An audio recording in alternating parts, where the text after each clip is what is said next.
Before I jump into today's lecture, I wanted to answer a few questions. People emailed me saying they had questions about the last lecture they ran out of time for. So if you have a question about what we covered last time, I'm welcome to answer it now, starting with you. Can we use the mic, please? It should be on. Can you not hear me? No? Maybe you can ask them to turn it on. Hopefully it'll come on. Anybody else? Yes? So one question that was submitted online was, how do I identify if a market has a fast growth rate now and also for the next 10 years? All right, so the question is how you identify markets that are growing quickly. The good news about this is one of the big advantages students have. You should just trust your instincts on this. Older people have to basically guess about the technologies that are that young people are using, right? Because young people get older and they become the dominant market. But you can just watch what you're doing and what your friends are doing. And you will almost certainly have better instincts on fast-growing markets than anybody older than you. And so the answer to this is just trust your instincts. Think about what you're using more. Think about what you're using, what you're seeing people your age begin to start using. That will almost certainly be the future. Maybe I can do one more question in the last lecture before we start.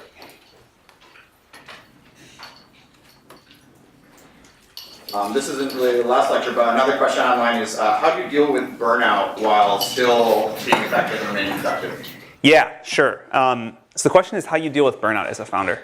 The answer to this is just that it sucks and you keep going. Unlike a student, where you can sort of throw up your hands and say, you know what, I'm really burned out, I'm just gonna get bad grades this quarter. One of the hard parts about running a startup is that it's real life. And you just have to get through it. The canonical advice is go on vacation or whatever. That never works for founders. It's sort of all-consuming in this way that's very difficult to understand. So what you do is you just keep going. You rely on people. It's really important, and founder depression is the serious thing. And you need to have the support network. But the way through burnout is just to address the challenges, address the things that are going wrong, and you'll eventually feel better. All right, so last lecture we covered the idea and the product. And I want to just emphasize again that if you don't get those right, none of the rest of this is going to save you. Today, we're going to talk about how to hire and how to execute. Hopefully you don't execute the people you hire. Sometimes. So first, I want to talk about co-founders. Co-founder relationships are among the most important in the entire company. And everyone says that you need to watch out for tension brewing among co-founders and address it immediately, and that's all true. And certainly in YC's case, the number one cause of early death for startups is co-founder blowups. But for some reason, a lot of people treat choosing their co-founder with even less importance than they put on hiring. Don't do this. This is one of the most important decisions you make in the life of your startup, and you need to treat it as such. And for some reason, students are really bad at this. They just pick someone. They're like, I want to start a business. You want to start a business? Let's start a startup together. There are these co-founder dating things where you're like, hey, I'm looking for a co-founder. We don't really know each other. Let's start a company. And this is crazy. You would never hire someone like this. And yet people are willing to choose their business partners this way. It's really, really bad. And choosing a random co-founder or choosing someone you don't have a long history with, choosing someone that you're not friends with so that when things are really going wrong, you have this sort of past history to bind you together, usually ends up in disaster. We had one YC batch where 9 of about 75 companies added on a random co-founder between when we interviewed the companies and when they started, and all 9 of those teams fell apart the next year. The track record for founders that don't already know each other is really bad. A good way to meet a co-founder is in college. If you're not in college and you don't know a co-founder, the next best thing I think is to go work in an interesting company. If you work at Facebook or Google or something like that, it's probably almost as co-founder rich as Stanford. It's better to have no co-founder than to have a bad co-founder, but it's still bad to be a solo founder. I was just looking at the stats here before we started. For the top, and I may have missed one because I was counting quickly, but I think that for the top 20 most valuable YC companies, all of them have at least 2 founders. And we probably fund at a rate of something like 1 out of 10 solo teams. So best of all, founder you know, co-founder you know. Better than that, or not as good as that, but still okay, solo founder. Random founder you meet, Again, students do this for some reason. Really, really bad. So as you're thinking about co-founders and people that could be good, there's a question of what you're looking for, right? And at YC, we have this public phrase, and it's relentlessly resourceful, and everyone's heard of that. And I think that really is a very good description for what you're looking for with co-founders. You definitely need relentlessly resourceful co-founders. But there's a more colorful example that we share at the YC kickoff. Paul Graham started using this, and I've kept it going. So you're looking for co-founders that need to be unflappable, tough, they know what to do in every situation, they act quickly, they're decisive, they're creative, they're ready for anything. And it turns out that there's a model for this in pop culture. And it sounds really dumb, but it's at least very memorable. And we've told every class of YC this for a long time. And I think it helps them. And that model is James Bond. And again, this sounds crazy, but it will at least stick in your memory. And you need someone that behaves like James Bond more than you need someone that is, an expert in some particular domain.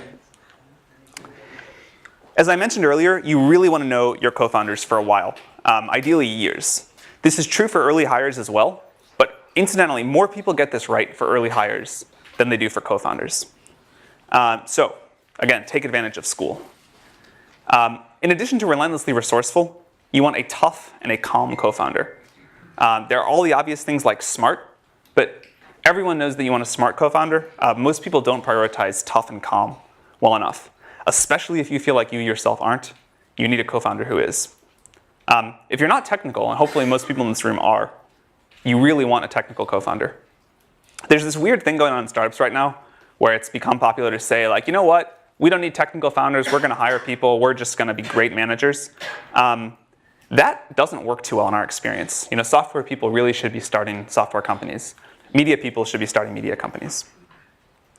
So in a YC experience, 2 or 3 co-founders seems to be about perfect.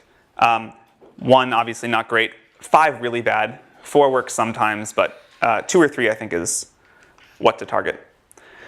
Okay, the second part of how to hire, try not to. So one of the weird things that you'll notice if you start a company is that everyone asks you how many employees you have. And this is the metric people use to sort of judge how real your startup is and how cool you are. And if you say you have a high number of employees, they're really impressed. And if you say you have a low number of employees, then you sound like sort of this little joke. But actually, it sucks to have a lot of employees. And you should be proud of how few employees you can have. Lots of employees ends up with things like a high burn rate, means you're losing a lot of money every month, complexity, tension, slow decision making. The list goes on, but it's nothing good. So you want to be proud of how much you can get done with a small number of employees. Many of the best YC companies have had phenomenally small number of employees for the first year, sometimes none besides the founders. They really try to stay small as long as they possibly can. At the beginning, you should only hire when you have a desperate need to. Later, you need to learn how to hire fast and scale up the company. But in the early days, the goal should be not to hire, not to hire. And one of the reasons this is so bad is that the cost of getting an early hire wrong is really high. In fact, a lot of the companies that I've been very involved with that have had a very bad first hire in the first 3 or so employees never recover from it. It just kills the company. Airbnb spent 5 months interviewing their first employee before they hired someone. And in their first year, they only hired 2 people. Before they hired a single person, they wrote down a list of the cultural values that they wanted any Airbnb employee to have. One of those was that you had to bleed Airbnb. And if you didn't sort of agree to that, they just wouldn't hire you. As an example of how intense Brian Chesky is, he's the Airbnb CEO, he used to ask people before he hired them at Airbnb if they would take the job if they got a medical diagnosis that they had 1 year left to live. He wanted them to be that committed. Later, he decided that was like a little bit too crazy. And I think he relaxed it to 10 years. But last I heard, he still asks that question. But these hires really matter. These people are what go on to define your company. And so you need people that believe in it almost as much as you do. And it sounds like a crazy thing to ask. But he's gotten this culture of extremely dedicated people that come together when the company faces a crisis. And when the company faced a big crisis early on, everyone in the company lived in the office. And they shipped product every day until the crisis was over. One of the remarkable observations about Airbnb is if you talk to any of the first, say, I don't know, 40 or 50 employees, they all feel like they were part of the founding of the company. And this is really hard to get right, and this is really rare. But by having an extremely high bar and hiring slowly and making sure everyone believes in the mission, you can get that. Okay, so let's say you've listened to the warning about not hiring, and now you absolutely have to. When you're in this hiring mode, your job it should be your number one priority to get the best people. Just like when you're in product mode, that's your number one priority, and when you're in fundraising mode, fundraising is your number one priority. One thing that founders always underestimate is how hard it is to recruit. You think you have this great idea, everyone's going to kind of join, but that's not how it works. To get the very best people, they have a lot of great options, right? And so it can easily take a year to recruit someone. It's this long process, and you have to convince them that your mission is the most important of anything that they're looking at. This is another case of why it's really important to get the product right before anything else. The best people know that they should join a rocket ship. By the way, that's my number one piece of advice. If you're going to join a startup, pick a rocket ship. Pick a company that's already working, and that not everyone yet realizes that, but it's because you're paying attention that it's going to be huge. And again, you can usually identify these. But good people know this, right? And so good people will wait, and they want to see that you're on this breakout trajectory before they join. One question that people asked online this morning is how much time you should be spending hiring. The answer is either like 0 or 25%. You're either not hiring at all, or it's probably your single biggest block of time. In practice, like all these books on management or whatever say that you should spend 50% of your time hiring, but the people that give that advice, it's rare for them to even spend 10% themselves. 25% is still a huge amount of time. But that's really how much you should be doing once you're in hiring mode. Okay, so if you compromise and hire someone mediocre, you will always regret it. We always like to warn founders of this. No one really feels it until they make the mistake the first time. But it can poison the culture. Mediocre people at a big company cause some problems. They don't usually kill the company. A single mediocre hire in the first 5 will often, in fact, kill a startup. A friend of mine has a sign-up in the conference room that he uses for interviews. And he positions the sign so that the candidate is looking at it while they're interviewing. And it says that mediocre engineers do not build great companies. Yeah, that's true. It's really true. You can get away with it in a big company, right? Because people just sort of fall through the cracks. But every person in a startup sets the tone. So if you compromise in the first, say 5, 10 hires, it might kill the company. And you should think about that for everyone you hire. Will I bet the future of this company on this single hire? And that's a tough bar. At some point in the life of the company when you're bigger, you will compromise on a hire. There will be some pressing deadline or something like that. You will still regret it. But this is the difference between theory and practice. And we're going to have later speakers talk about what to do when this happens. But in the early days, you just can't screw it up. Sources of candidates. This is another thing that students get wrong a lot. The best source by far for hiring is people that you already know, and people that other employees in the company already know. Most great companies in tech have been built by personal referrals for the first at least 100 employees, and often many more. Most founders feel awkward about calling everyone good that they've ever met and asking their employees to do the same. But you'll notice that if you go work at Facebook or Google, one of the things they do in your first few weeks is an HR person sits you down and beats out of you every smart person you've ever met, no matter how likely you think you are to be able to recruit them. And these personal referrals really are the trick to hiring. So you have to go way beyond your comfort zone here. Another tip is to look outside the valley. It is brutally competitive to hire engineers here, but you probably know very good people living elsewhere in the world that would love to work with you. Another question that founders ask us a lot about is experience and how much that matters.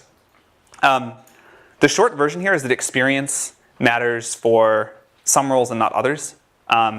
When you're hiring sort of someone that is going to run a large organization of your company, experience probably matters a lot. For most of the early hires you make in a startup, experience doesn't matter very much. And you should go for aptitude and believe in what you're doing. Most of the best hires that I've ever made in my entire life have never done that thing before. So it's really worth thinking, is this a role where I care about experience or not?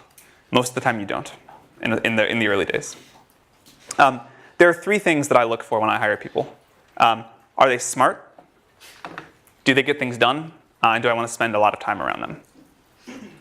And if I get an answer, if I ended up with a yes for all three of these, I almost never regretted the hire. It's almost always worked out. You can learn a lot about all three of these things from an interview, but the very best way is by working together. So ideally, it's someone you've worked with in the past, and in which case, you probably don't even need an interview. If you haven't, then I think it's way better to work with someone on a quick project for a day or two before hiring them. You'll both learn a lot. They will too. And most first-time founders are very bad interviewers, but very good at evaluating someone after they've worked together. So one of the pieces of advice that we give at YC is try to work together on a project rather than just doing an interview. If you are going to interview, which you'll probably do as well, you should ask specifically about projects that someone has done in the past. You'll learn a lot more than you will with brain teasers. For some reason, young technical founders love to ask brain teaser questions rather than just ask what someone's done. Really dig into projects people have worked on. And call references. That is another thing that first-time founders like to skip. You want to call some people that these people have worked with in the past. And then when you do, you don't just want to ask like, oh, how was so-and-so? Like, you really want to dig in. Like, is this person in the top 5% of people you've ever worked with? What specifically did they do? Would you hire them again? Like, why aren't you trying to hire them again? You really have to press on these reference calls. Another thing that I've noticed from talking to a lot of YC companies is that good communication skills tend to correlate really well with hires that work out. I used to not pay attention to this. We're going to talk more about why communication is so important in an early startup. If someone is difficult to talk to, if someone cannot communicate clearly, it's a real problem in terms of their likelihood to work out. Also, for early employees, you want people that have somewhat of a risk-taking attitude. You generally get this or they wouldn't be interested in a startup, but now that startups are sort of more in fashion, you want people that actually sort of like a little bit of risk. If someone's choosing between like McKinsey and joining your startup, very unlikely that person's going to work out at the startup. You also want people who are maniacally determined, and that is slightly different than having a risk-tolerant attitude. So you really should be looking for both. By the way, people are welcome to interrupt me with questions as stuff comes up. There's a famous test from Paul Graham called the animal test. And the idea here is that you should be able to describe any employee as an animal at what they do. And I don't think that probably translates out of English very well, but you need unstoppable people. You want people that are just going to get it done. Founders that end up being really happy with their early hires usually end up describing these people as the very best in the world at whatever they do. Mark Zuckerberg once said that he tries to hire people that A, he would spend time with socially, and B, that he'd be comfortable reporting to if the roles were reversed. This strikes me as a very good framework. You don't have to be friends with everybody, but you should at least enjoy working with them. And if you can't have that, you need to at least deeply respect them. But again, if you don't want to spend a lot of time around people, you should sort of trust your instincts on that. While I'm on this topic of hiring, I want to talk about employee equity. Founders screw this up all of the time. I think that as a rough guideline, you should aim to give 10% of the company to the first 10 employees. They have to earn it over 4 years anyway. And if they're successful, they're going to contribute way more than that. They're going to increase the value of the company by way more than that. And if not, then they won't be around anyway. So for whatever reason, founders are usually very stingy with equity to employees and very generous with equity to investors. And I think this is totally backwards. I think this is one of the things that founders screw up the most often. Employees will only add more value over time. Investors sort of like write the check, and then despite a lot of big promises, don't usually do that much. Sometimes they do. But your employees are really the ones that build the company over years and years. So I believe in like fighting with investors to reduce the amount of equity they get, and then being as generous as you possibly can with employees. The YC companies that have done this well, the YC companies that have been super generous with equity to early employees, in general are the most successful ones that we funded. All right. So one thing that founders forget is that after that they hire employees, they have to retain them. I'm not going to go into a huge amount of detail here because we're going to have a full lecture on this later. But I do want to talk about it a little bit because founders get this wrong so often. You have to make sure that your employees are happy and feel valued. This is one of the reasons that big equity grants are important. People in the excitement of joining a startup don't think about it much. But as they come in day after day, year after year, if they feel like they've been treated unfairly, that will really start to grate on them. And resentment will build. But more than that, learning just a little bit of management skill, which first-time CEOs are usually terrible at, goes a long way. One of the speakers at YC this summer, who is now extremely successful but struggled early on and had his team turn over a few times, someone asked him what his biggest learning was. And he said that it turns out you shouldn't tell your employees they're fucking up every day unless you'd like them all to leave, because they will. But as a founder, this is this like very natural instinct, right? You think you can do everything the best, and it's easy to tell people when they're not doing it well. So learning just a little bit here will prevent this like massive team churn. It also doesn't come naturally to most founders to really praise their team. It took me a while to learn this too. You have to let your team get all the credit for everything good that happens, and you take responsibility for the bad stuff. You have to not micromanage. You have to like continually give people new areas of responsibility. These are not the things that most founders think about. I think the best thing you can do is be aware that as a first-time founder, you are likely to be a very bad manager, and try to overcompensate for that. Dan Pink talks about these three things that motivate people to do great work: autonomy, mastery, and purpose. I never thought about that when I was running my company, but I've thought about it since. And I think that's actually right, and I think it's worth trying to think about that. It also took me a while to learn to do things like one-on-ones and give clear feedback. All of these things that first-time CEOs just don't do until they get burned a few times. But maybe I can save you from doing that. All right, and the last part on the team section is about firing people when it's not working. No matter what I say here, this is not going to prevent anyone from doing it wrong. And the reason is that firing people is one of the worst parts of running a company. Actually, in my own experience, I think it is the worst. Every first-time founder waits too long. Everyone hopes that an employee will turn around. But the right answer is to fire fast when it's not working out. It's better for the company. It's also better for the employee. But it's so painful and so awful that everyone gets it wrong the first few times. In addition to firing people who are doing bad at their job, you also want to fire people who A, create an office politics, and B, who are persistently negative. The rest of the company is always aware of employees doing things like this, and it's just this huge drag. It's completely toxic to the company. Again, this is an example of something that might work okay in a big company, although I'm still skeptical, but will kill a startup. So I think you need to watch out for people that are, yes? How do you balance firing people fast and making other employees feel like they're secure even if they screw up sometimes? Because you don't want them to feel like they're out the door the first Yeah, sure. So the question is, how do you balance firing people fast and making early employees feel secure? The answer is when an employee is not working, it's not like they screw up once or twice. Anyone will screw up once or twice, or more times than that. And you should be like very loving, not take it out on them, like be a team, work together. If someone is getting every decision wrong, that's when you need to act. And at that point, it'll be painfully aware to everyone. It's not a case of a few screw-ups. It's a case where every time someone does something, you would have done the opposite yourself. You don't get to make their decisions, but you do get to choose the decision makers. And if someone's doing everything wrong, just like a consistent thing over like a period of many weeks or a month, you'll be aware of it. This is one of those cases where in theory it sounds complicated to be sure what you're talking about. And in practice, there's almost never any doubt. It's the difference between someone making one or two mistakes and just constantly screwing everything up or causing problems or making everyone unhappy is painfully obvious the first time you see it. Yes? When should co-founders decide on the equity split? Great question. When should co-founders decide on the equity split?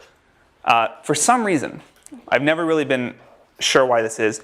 A lot of co-founders like to leave this off for a very long time. They'll even sign the incorporation documents in some crazy way so that they can wait to have this discussion. This is not a discussion that gets easier with time. You want to set this ideally, very soon after you start working together. And it should be near equal. If you're not willing to give someone, your co-founder, like an equal share of the equity, I think that should make you think hard about whether or not you want them as a co-founder. But in any case, you should try to have the ink dry on this before the company gets too far along, like certainly in the first number of weeks. Yes? Any experience would be okay, but then how do you know if it's going to be crippling and you can fire without waiting too long? So the question is, I said that inexperience is okay. How do you know if that's going to, if someone's going to not scale up to a role as things go on and later become crippling? People that are really smart and that can learn new things can almost always find a role in the company as time goes on. You may have to move them into something else, something other than where they started.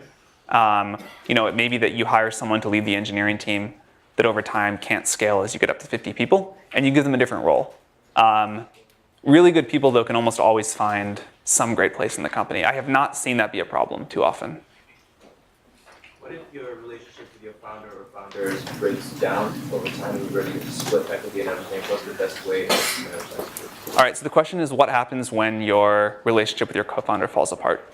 We're going to have a session on mechanics near the end of the course, but here is the most important thing that founders screw up, which is every co-founder, you yourself of course, has to have vesting. Basically what you're doing with co-founder vesting is you're pre-negotiating what happens if one of you leaves. And so the normal stance on this in Silicon Valley is that it takes 4 years. Let's say you split the equity 50-50. It takes 4 years to earn all of that. And the clock doesn't start until 1 year in. So if you leave after 1 year, you keep 25% of the equity. If you leave after 2 years, 50, and on like that. If you don't do that, and if you have a huge fallout, and one founder leaves early on with half the company, you have like this dead weight on your equity table. And it's very hard to get investors to fund you or to do anything else. So number one piece of advice to prevent that is to have vesting on the equity. We pretty much won't fund a company now where the founders don't have vesting equity, because it's just that bad. The other thing to do is as soon as problems come up in the relationship between the co-founders, which happens to some degree in every company, talk about it early. Don't let it just sit off there and fester.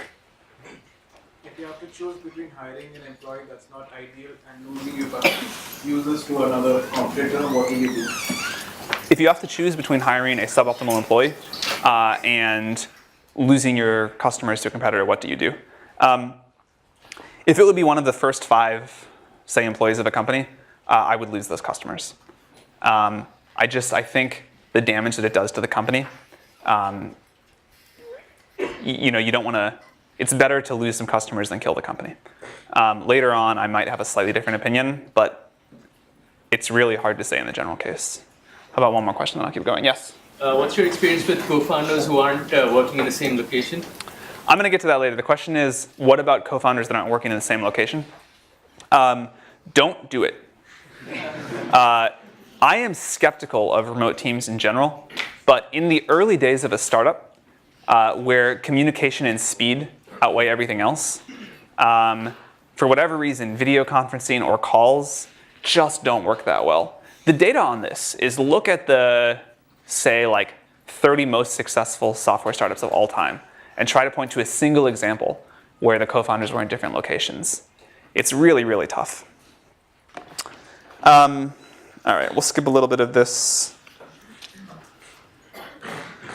All right, so now we're going to talk about execution. Execution for most founders is not the most fun part of starting a company, but it is often the most critical. Most people that start a company think that they are signing up to have this brilliant idea, and then they're just going to be on magazine covers and go to parties.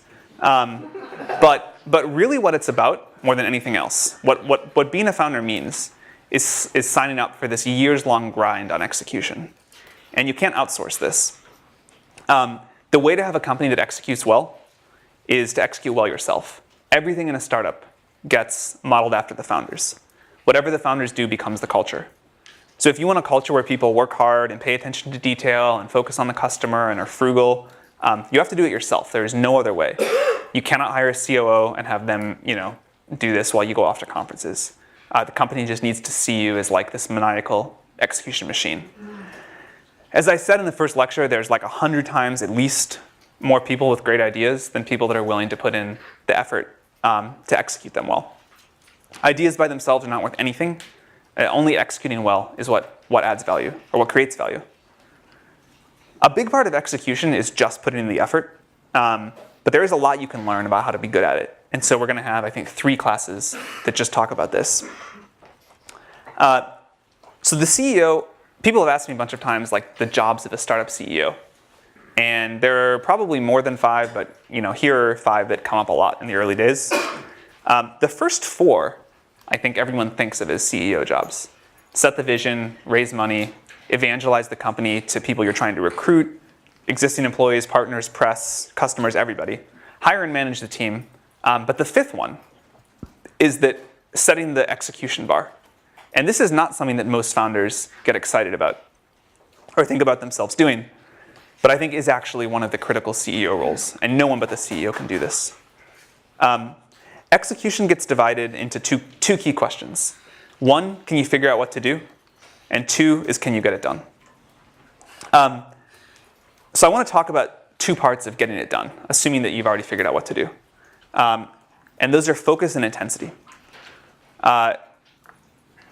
So focus is critical. One of my favorite questions to ask founders is what they're spending their time and their money on. This reveals almost everything about what founders think is important. One of the hardest parts about being a founder is that there are 100 important things competing for your attention every day. And you have to identify the right 2 or 3, work on those, and then ignore or delegate or defer the rest. And a lot of these things that founders think are really important, interviewing a lot of different law firms, going to conferences, recruiting advisors, whatever, they just don't matter, right? And what really does matter varies with time, but it's an important piece of meta advice. You need to figure out what the 2 or 3 most important things are, and then just do those. And you can only have 2 or 3 things every day, because everything else will just come at you, fires of the day. And if you don't get really good at setting what these 2 or 3 priorities are every day, you'll never be great at actually getting stuff done. This is really hard for founders, right? Founders are people that get excited by starting new things. Unfortunately, the trick to great execution is to say no a lot. You're saying no 97 times out of 100. And most founders find that they have to make a very conscious effort to do this. Most startups are not nearly focused enough. They work really hard, maybe, but they don't work hard on the right things, and you'll still fail. One of the great and terrible things about starting a startup is that you get no credit for trying. You only get points when you make something that the market wants. So if you work really hard on the wrong things, no one will care.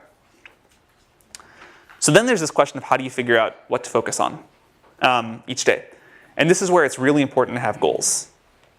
Most good founders that I know at any given time have a small number of overarching goals for the company. Everybody in the company knows. Could be things like ship a product by this date, maintain this growth rate, get this certain engagement rate, hire for these key roles, get this deal done. But anybody could tell you in the company every week, what are our key goals? And then everybody executes based off of that. The founder really does set the focus. Whatever the founder cares about, whatever the founders think are the key goals, that's going to be what the whole company focuses on. And the best founders repeat these goals over and over, far more often than they think they should need to. They put them up on the walls, they talk about them in one-on-ones, all hands meeting every week. But it keeps the company focused. One of the keys to focus, and why I said I think co-founders in different places struggle, is that you can't be focused without really great communication. Even if you only have, say, 4 or 5 people in a company, a small communication breakdown is enough for everybody to be working on slightly different things. And then you lose focus and the company just scrambles.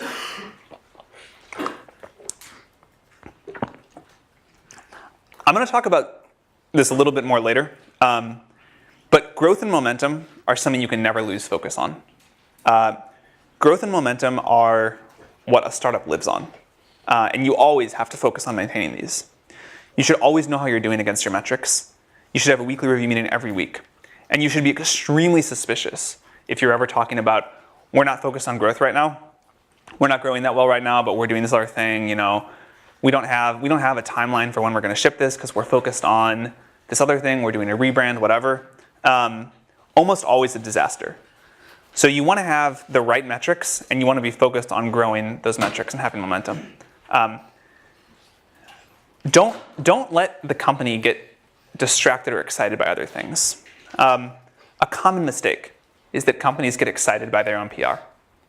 It's really easy to get PR with no results, and it feels like you're actually really cool. But in a year, you'll still have nothing, and at that point you won't be cool anymore. And you'll just be talking about these articles from a year ago that, oh, you know, like these Stanford students start this new startup, it's going to be the next big thing. And now you have nothing, and that sucks. And then, as I mentioned already, be in the same space. This is like, I think this is pretty much a non-starter. Remote co-founding teams is just really, really hard. It slows down the cycle time more than anybody ever thinks it's going to. The other piece, besides focus for execution, is intensity. Startups only work at a fairly intense level. A friend of mine says that the secret to startup success is extreme focus and extreme dedication. You know, you can have like a startup and one other thing, you can have a startup and a family, but you probably can't have many other hobbies. Startups are not the best choice for work-life balance, and that's sort of just the sad reality. There's a lot of great things about a startup, but this is not one of them. They are all consuming in a way that is difficult to explain. You generally need to be willing to outwork your competitors. The good news here, wow, that's hard to see, is that a small amount of extra work on the right thing makes a huge difference. One example that I like to give is thinking about the viral coefficient for a consumer web product. How many new users each existing user brings in. If it's 0.99, the company will eventually flatline and then die. And if it's 1.01, you'll be in this happy place of exponential growth forever. So this is just one concrete example of where a tiny bit of extra work is the difference between success and failure. And when we talk to successful founders, they tell stories like this all the time. You know, just outworking their competitors by a little bit was what made them successful. So you have to be really intense. You know, this only comes from the CEO. This only comes from the founders. One of the biggest advantages that startups have is execution speed. And you have to have this relentless operating rhythm. Facebook has this famous poster that says, move fast and break things. But at the same time, they manage to be obsessed with quality. And this is why it's hard. It's easy to move fast or be obsessed with quality. The trick is that you have to do both at a startup. You need to have a culture where people have very high quality standards for everything the company does, but still move quickly. Apple, Facebook, and Google have all done this extremely well. It's not just about the product. It's about everything they do. They move fast and they break things, and they're frugal in the right places, but they care about quality everywhere. You know, you don't buy people shitty computers if you don't want them to write shitty code. You do have to set a quality bar that runs through the entire company. Related to this is that you have to be decisive. Indecisiveness is a startup killer. Mediocre founders spend a lot of time talking about grand plans, but they never quite make this decision. You know, they're talking about, well, I could do this thing that sounds great, or I could do this other thing, and they keep going back and forth, and they don't act. And what you actually need is this bias towards action. The best founders work on things that seem small, but they move really quickly. They get things done really quickly. Every time you talk to the best founders, they've gotten new things done. In fact, this is the one thing that we've learned best predicts the success of founders in YC. If every time we talk to a team, they've gotten new things done, that's the best predictor we have that the company will go on to be successful. Part of this is that you can do huge things in incremental pieces. If you just keep knocking down small chunks one at a time, in a year you look back and you've done this amazing thing. On the other hand, if you disappear for a year and you expect to come back with something amazing all at once, it usually never happens. So you have to pick these right-sized projects. You know, even if you're building this crazy synthetic biology company, most people would say, well, I have to go away for a year. I can't do this incrementally. There's almost always a way to break it down into smaller projects. So speed is this huge premium, right? The best founders usually respond to email the most quickly. They make decisions the most quickly. They're generally quick. in all these different ways. And they just have this do whatever it takes attitude. They also show up a lot. They come to meetings, they come in, they meet us in person. One piece of advice that I have that's always worked for me is they get on planes in marginal situations. How are we doing on time? I'll tell a quick story here. When I was running my own company, we found out that we were about to lose a deal. It was sort of this critical deal from the first big customer in the space, and it was going to go to this company that had been around for years before we were, and they had this like all locked up. So we called. We said, "Hey, we have this better product. You got to meet with us." They said, "You know what? We're signing this deal tomorrow. Sorry." We drove to the airport. We got on a plane. We were at their office at 6 a.m. the next morning. We just sat there. They told us to go away. We just kept sitting there. Finally, one of the junior guys decided to meet with us. Finally, after that, one of the senior guys decided to meet with us. They ended up ripping up the contract with this other company, and we closed the deal with them about a week later. And I'm sure that had we not gotten on a plane, had we not shown up in person, that would not have worked out. And so you just sort of like, you show up, you do these things, you know. It's when people say get on planes in marginal situations, they usually mean it. Well, they don't usually mean it literally, but I think it's actually good literal advice. All right. 6 minutes, so. I'll skip that part then. So I mentioned this momentum and growth earlier. Once more, the momentum and growth are the lifeblood of startups. This is probably in the top 3 secrets to executing well. You want a company to be winning all the time. If you ever take your foot off the gas pedal, things will spiral out of control, snowball downwards. A winning team feels good and keeps winning. A team that hasn't won in a while gets demotivated and keeps losing. So always keep momentum is this prime directive for managing a startup. If I can only tell founders one thing about how to run a company, it would be this. For most software startups, this translates to keep growing. For hardware startups, it translates to don't let your ship date slip. This is what we tell people during YC, and they usually listen and everything is good. What happens after the end of YC is that they get distracted on other things, and then growth slows down. And somehow, after that happens, people start getting unhappy and quitting, and then everything falls apart. It's hard to figure out a growth engine because most companies grow in new ways, but there's this thing about if you build a good product, it will grow. And so getting this product right at the beginning is the best way to not lose momentum later. If you do lose momentum, most founders try to get it back in the wrong way. They give these long speeches about vision for the company, and they try to rally the troops with speeches. But employees in a company where momentum has sagged don't want to hear that. You have to save the vision speeches for when the company is winning. When you're not winning, you just have to get momentum back in small wins. A board member of mine used to say that sales fix everything in a startup. And that is really true. So you figure out where you can get these small wins and you get that done. And then you'll be amazed how all the other problems in a startup disappear. Another thing that you'll notice if you have momentum sag is that everyone starts disagreeing about what to do. Fights come out when a company loses momentum. And so a framework for that I think works is that when there's disagreement among the team about what to do, then you ask your users and you do whatever your users tell you. And you have to remind people like, hey, stuff's not working right now. We don't actually hate each other. We just need to get back on track and everything will work. And if you just call it out, if you just acknowledge that, you'll find that things get way better. To use a Facebook example again, when Facebook's growth slowed in 2008, Mark instituted a growth group. They worked on very small things to make Facebook grow faster. All of these by themselves seemed really small, but they got the curve of Facebook back up. It quickly became the most prestigious group there. Mark has said that it's been one of Facebook's best innovations. According to friends of mine that worked at Facebook at the time, it really turned around the dynamic of the company. And it went from this thing where everyone was feeling bad and momentum was gone, back to a place that was winning.